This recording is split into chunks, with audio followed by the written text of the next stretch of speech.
What AI does is it makes skilled human expertise available to everybody for cheap. And you would think that that would replace experts. And the reality is it actually increases the demand for experts. What I want to do for the rest of the video is unpack this paradox. What actually happens after automation?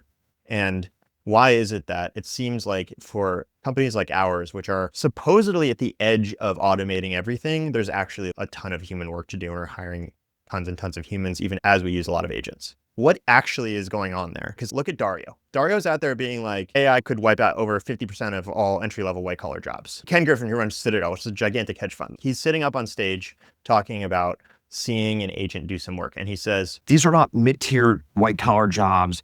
These are like extraordinarily high-skilled jobs being, I'm going to pick a word, being automated by agentic AI.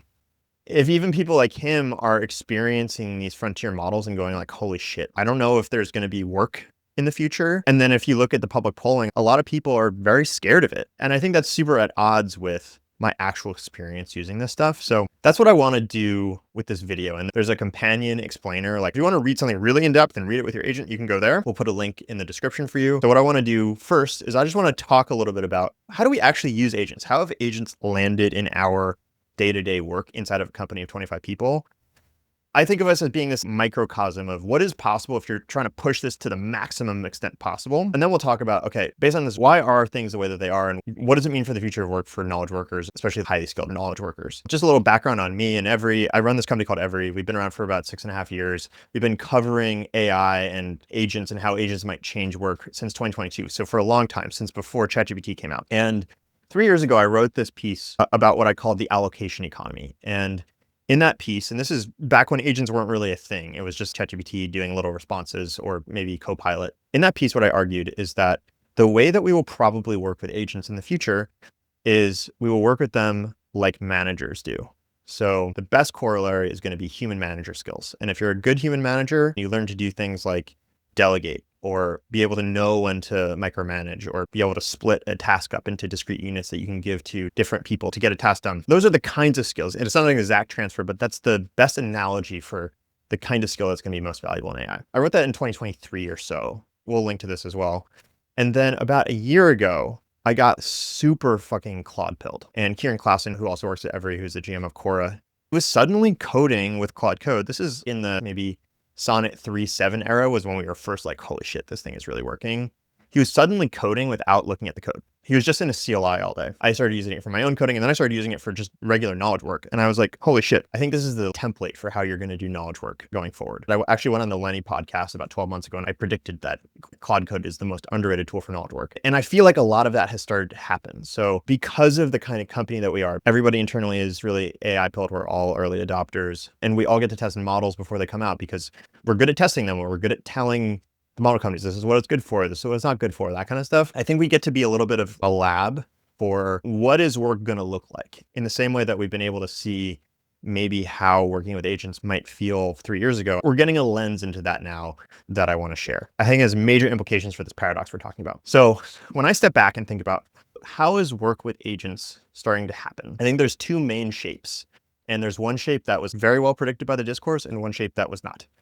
The one that is very well predicted by the discourse is it is very common right now for us to, when we have work we want to do, just mention someone in Slack and say, hey, can you do this work for me? And that's not a person. It's a bot. It's an AI. We use a bunch of different AIs. Some of them are built internally. So we have one called Claude, which is built internally. We have a couple of videos about that. Claude runs our whole consulting business. We've got one called Andy, which is an editorial assistant. We also have one called Victor that we've been using. Victor just raised like a massive round, and they're doing a really good job with this kind of thing.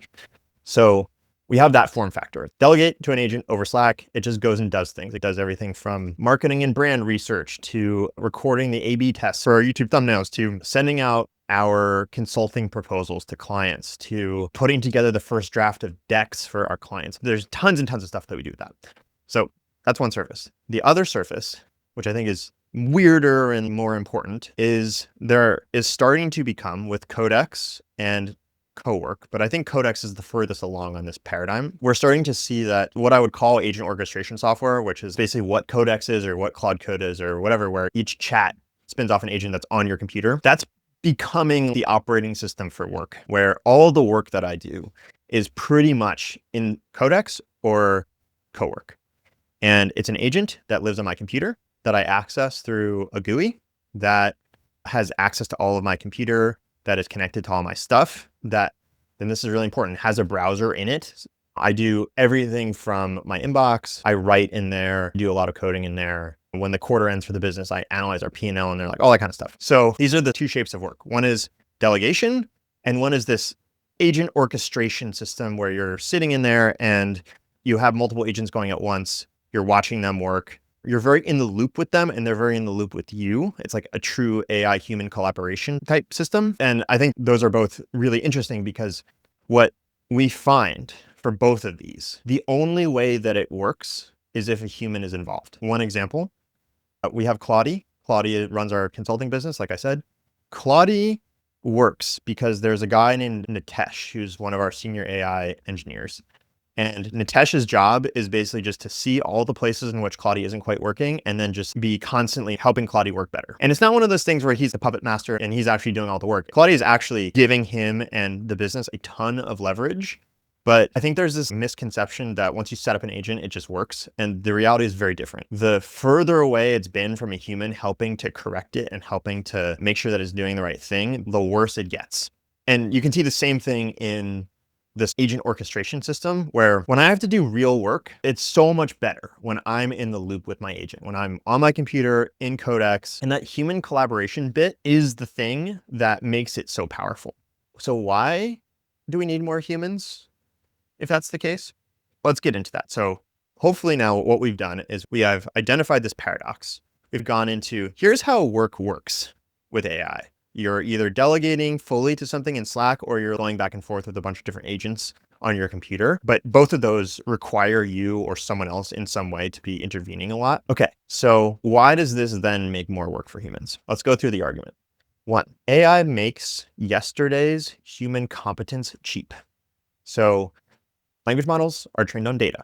Data is the visible residue of competence. And so an example, the ability to write a pull request to submit code to a code base used to be rare and expensive. Now, literally anyone can do it. If you have not done it, you should just go do it right now on Claude Code or Codex or whatever. It's now extremely easy. When you make competence cheap, when you make yesterday's competence cheap, adoption skyrockets. Everyone wants to do it. Everyone's making pull requests. Everyone's making images. Everyone's tweeting a bunch of stuff. The demand for cheap competence is super high. And so it pervades everywhere. And we see this internally all the time. Suddenly you have like ops people and customer service people who are submitting pull requests, or you've got marketers doing YouTube thumbnails, but then the designers are like, whoa. And what happens when you have all those people who want to do something and suddenly can do it with this cheap competence? You get this glut of new work that's kind of generic.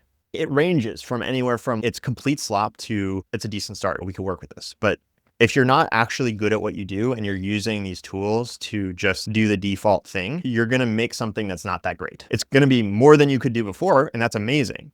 But using it by itself with a default, the laziest prompt possible is not going to actually produce work that's valuable. But there's a very popular term now, slop. And the thing that I think is important to understand is slop is not any one particular thing. It's not, oh, it just uses M dashes too much, we can get rid of that. It's not a certain sentence rhythm. It's not that Claude just uses purple accents too much on landing pages. It's what humans start to notice when you now have a tool that by default can produce the same kind of thing in a lot of different circumstances. We start to notice that and we start to kind of smell a rat. Everything looks a little bit similar. When everyone has access to this tool with cheap competence and you have this glut of new things on the market that are all sort of the same, you actually increase the demand for difference. And who do they call? Experts. What experts can do, for example, when anyone can write a pull request, is they can come in and say, yeah, I see the problem that you're trying to solve, and this is maybe a good first draft, but then they can take it and turn it into something that can actually be merged and deployed to production. That's why a lot of experts are like, I don't like AI because it puts way more work on my plate to clean up all this slop. But there's a couple of different then responses to what do experts do now in this world? One is they get annoyed.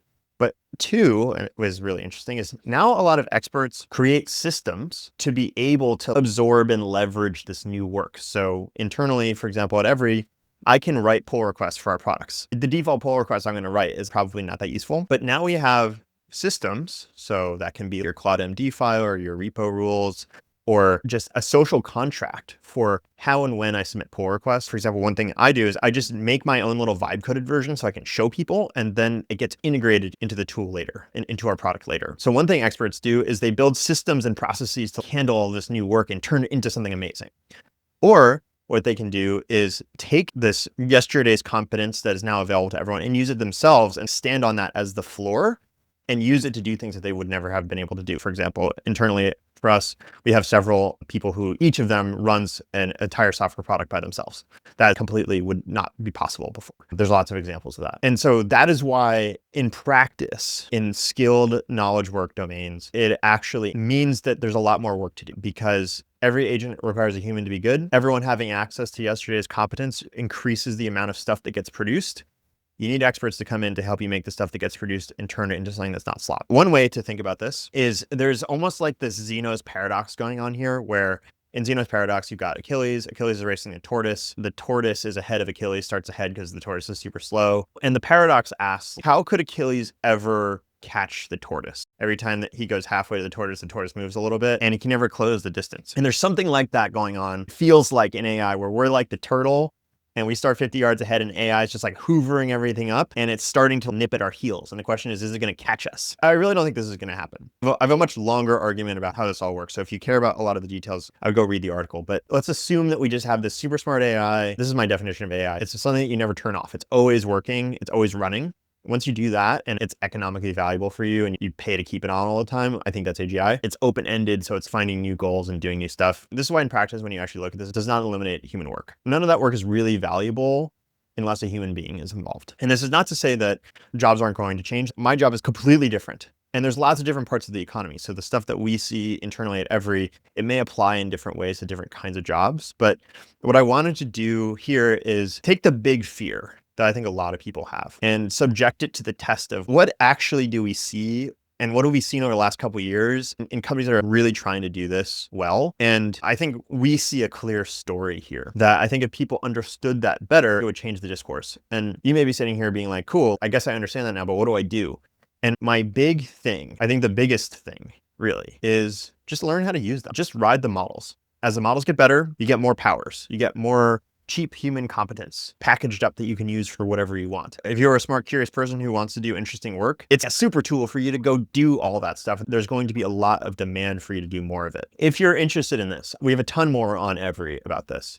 I've got a whole section about the benchmarks. Like, what does it mean when the benchmarks goes up? What happens when we hit AGI? So if you have questions about all that stuff, we have a lot on Every for you to read. And I'd love to hear from you. This is a complicated topic. So please subscribe, please comment, tell me if you disagree. Let's have a discussion about it. And remember, just ride the models.